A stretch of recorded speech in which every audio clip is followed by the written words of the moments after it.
Argentina do it again. The comeback recap. Let's jump right into it. Seriously, can a team really pull this off 3 times in a single tournament? Picture the scene, right? The clock is bleeding down. England has the lead, and honestly, Argentina looked completely finished. But then, the final 6 minutes happened, and absolutely everything changed. Okay, let's dive into this and look at exactly how Argentina managed to flip the script and break English hearts all over again. To really get it, we've got a flashback to the opening whistle. And I have to ask, was this actually a football match or a street fight? Because those opening minutes were, to put it mildly, absolutely brutal. 8. Just let that number sink in for a second. There were 8 combined fouls and exactly 0 shots on goal before the referee even blew for the very first hydration break. 0. Both sides were just constantly tangled up. You had cards flying everywhere, tempers totally boiling over. Neither team could find any sort of rhythm in a game that honestly felt way more physical than tactical. It was a grind. So with all that chaos, how did England finally manage to break through? Well, right around the 55-minute mark, the tension finally snapped. Anthony Gordon steps up and smashes this brilliant shot home right after a perfectly pinpoint delivery from Morgan Rogers. Just like that, suddenly, England are sitting pretty in the driver's seat.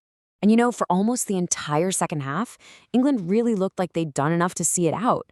Argentina kept pushing, sure, but that equalizing goal just never seemed to come. Until it did. You hit those final moments, and the desperation really sets in. How in the world does a team find 2 goals in the dying 6 minutes of a massive semifinal? And this brilliantly illustrates the turning point. 85th minute. Enzo Fernandez, who literally just had an earlier shot miraculously tipped over the bar, decides to take aim again. He bends in this absolutely brilliant strike from distance to completely level the game, just out of nowhere.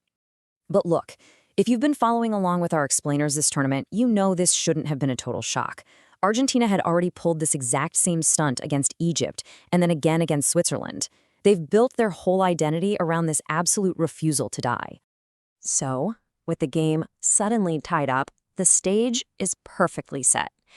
And really, who else but Lionel Messi to deliver the knockout blow? We're deep into stoppage time, 90 plus 2 minutes.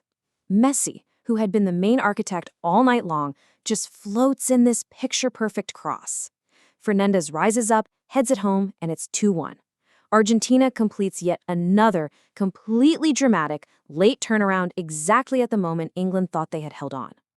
Now, when a match ends with that kind of fireworks, it is super easy to get lost in the magic of it all. But let's ground ourselves for a second. Was this really deserved? Or is Argentina's luck just running extremely hot right now? Now, what's really interesting here is when we look at expected goals, or XG. It paints a pretty clear picture.